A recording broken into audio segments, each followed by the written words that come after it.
What's up, guys, and welcome back to my channel. Bisping has made a bold prediction about the lightweight division, and he sounds completely convinced. According to him, Ilia is not only the best fighter at 155 right now, but he is also very likely to remain champion all the way through 2026. In Bisping's view, Ilia has reached a level where he simply does not see anyone consistently beating him over the next couple of years. He flat out says he does not see Paddy beating him, and he does not see Justin beating him either.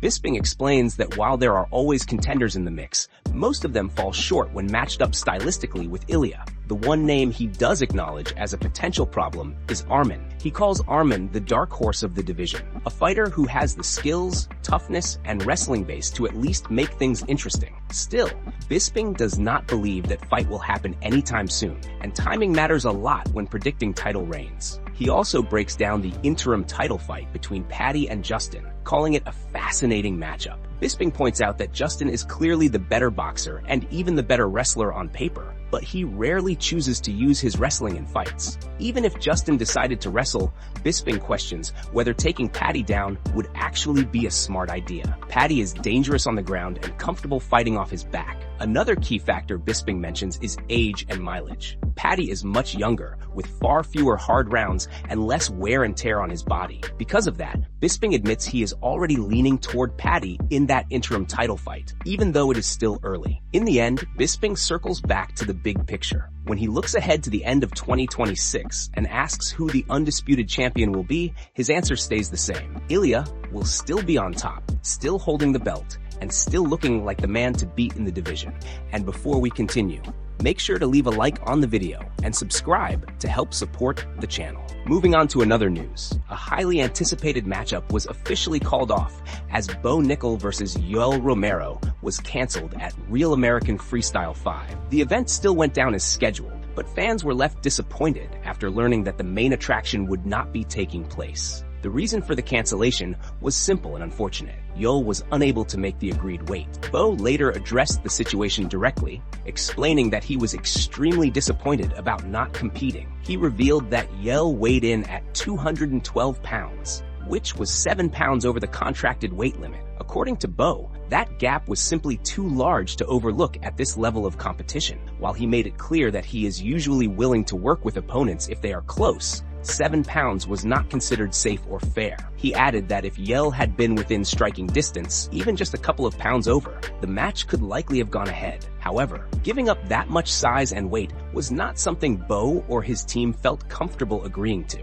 As a result, the bout was officially scrapped before fight time. Bo did not hide his frustration, saying he was super bummed about the situation and felt bad for everyone who came out expecting to see him compete. He apologized directly to the fans in attendance and to those watching from home, acknowledging that many people were excited for the matchup and deserved better. Despite the setback, Bo kept his message positive. He thanked everyone for the continued support and reassured fans that this was not the end of the story. He made it clear that he plans to be back soon and is already looking to reschedule another match in the near future. While the cancellation was a letdown, Bo's calm and respectful response stood out. He emphasized professionalism, safety, and appreciation for the fans, promising that when he does return, he will be ready to deliver and make up for the missed opportunity. Moving on to another news, Arman delivered a dominant performance by defeating Lance Palmer via technical fall, winning the match 10-0. The result immediately caught attention across the combat sports world, as Arman completely shut down a highly respected opponent in convincing fashion.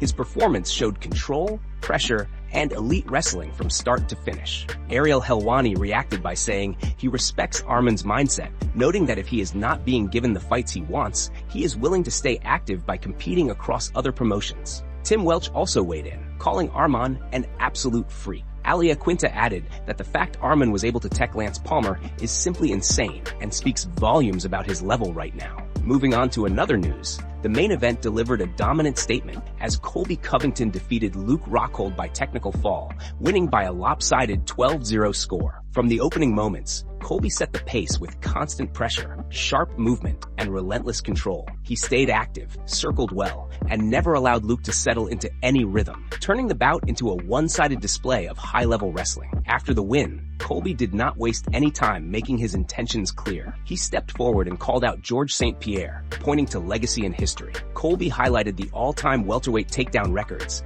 and emphasized that there is only one man above him on that list. In his eyes, that makes GSP the next and most meaningful target. He framed it as a matchup fans have wanted for years, and one that still makes sense in a freestyle wrestling setting. The moment sparked immediate reactions online. Bilal Muhammad quickly chimed in with a message of his own, commenting on Real American Freestyle's Instagram. His response was short but direct, telling Colby to send the location. Bilal's comment added another layer of tension and intrigue to the situation, reminding everyone that there are still plenty of contenders eager to test themselves against Colby. Between the dominant win, the GSP call-out, and Bilal's response, the main event aftermath created serious buzz. It showed that Real American Freestyle is becoming a platform where big performances lead directly to big challenges and even bigger conversations. Moving on to another news. Dana White just wrapped up a lengthy interview with Stephen A. Smith, and he laid out a bold vision for the future of the UFC. A major focus of the conversation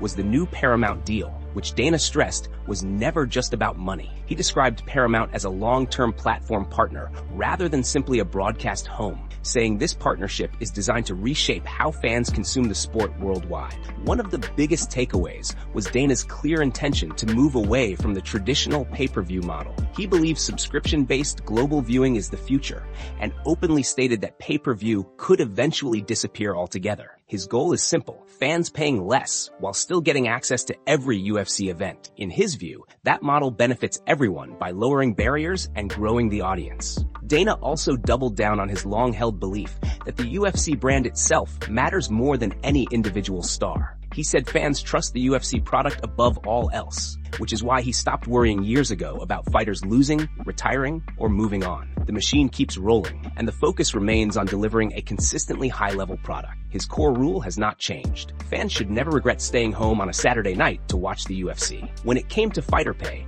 Dana explained that athletes will still be paid using the same basic pay-per-view math, just applied in a different way. He framed the new system as cheaper for fans, better exposure for fighters, and still fair compensation. According to him, nothing about the model is designed to shortchange the athletes. He also addressed the aggressive scheduling that has raised eyebrows. Back-to-back numbered events were not an accident. Dana said there was no soft launch planned for Paramount. He wanted immediate impact and maximum attention. He confirmed that CBS and Paramount will roll out 5 major initiatives between 2020 and 2026, and he plans to be directly involved in shaping all of them. Dana then shared eye-opening details about the much-talked-about White House event. He confirmed the event is fully approved and officially happening. His production and operations teams already walked through everything with the president's staff, and the final sign-off is done. He revealed he has Zuffa boxing on the 23rd, UFC on the 24th, and once those events wrap, his full focus shifts to building the White House fight. The idea itself came together in the simplest way possible. While sitting at a fight, the president casually suggested doing an event at the White House.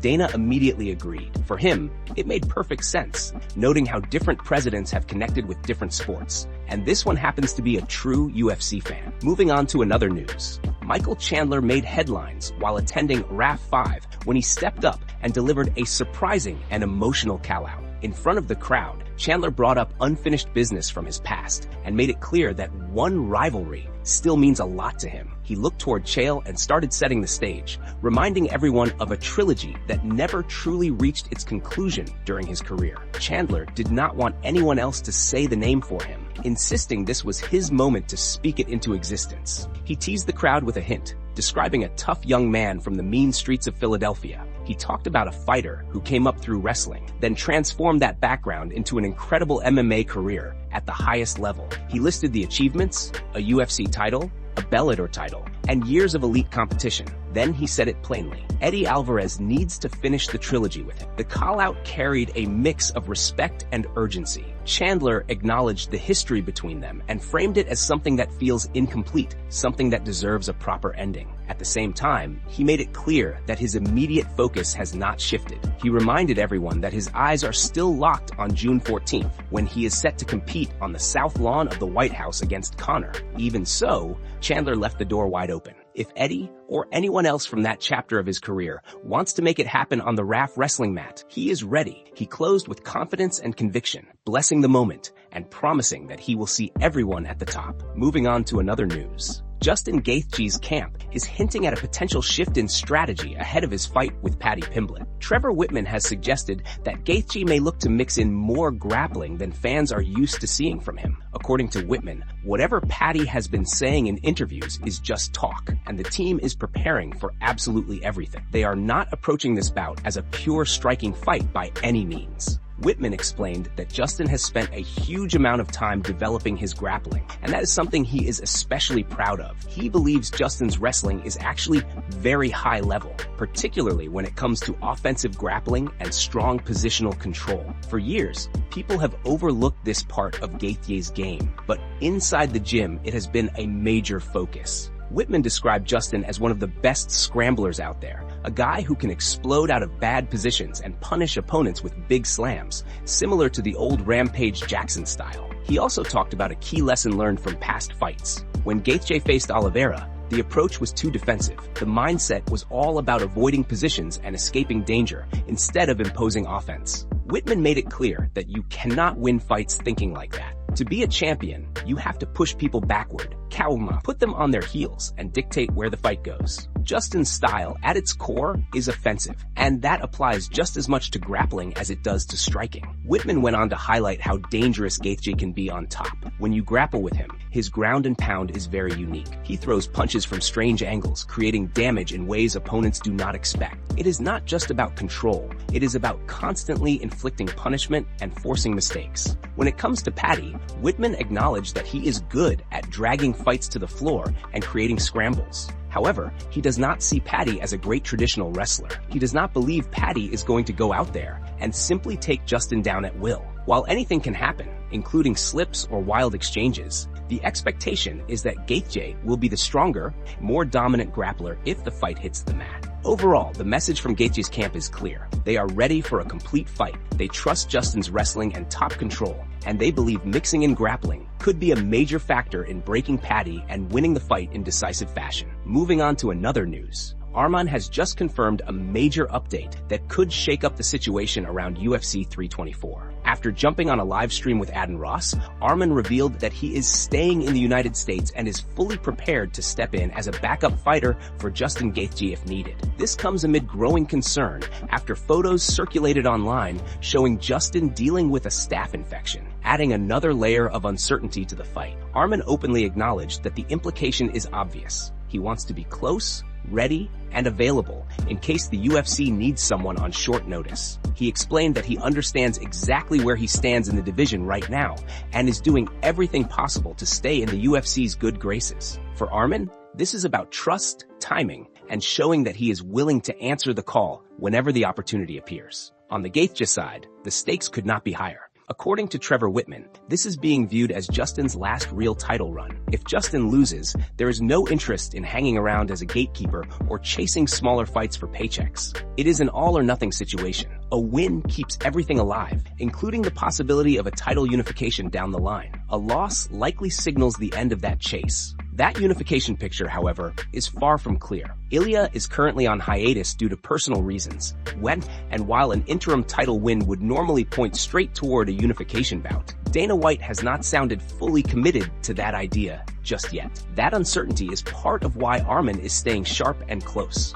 During the stream, Arman was asked directly if he would step in should Justin have to pull out. His answer was immediate and confident. He said he is in the United States for that exact reason, staying on a strict diet and ready to jump in the moment the call comes. He admitted that after losing his chance last year, he knows he has to do something now to move forward. Arman also opened up about his past injury issues. He revealed that after a previous fight, an MRI showed a hernia in his back. He explained that at one point, the pain was so bad he could barely move. Over the following weeks, he slowly regained mobility, started running again, and began feeling like himself. Surgery is still a possibility, but for now, he is pushing forward and staying ready for whatever opportunity comes next.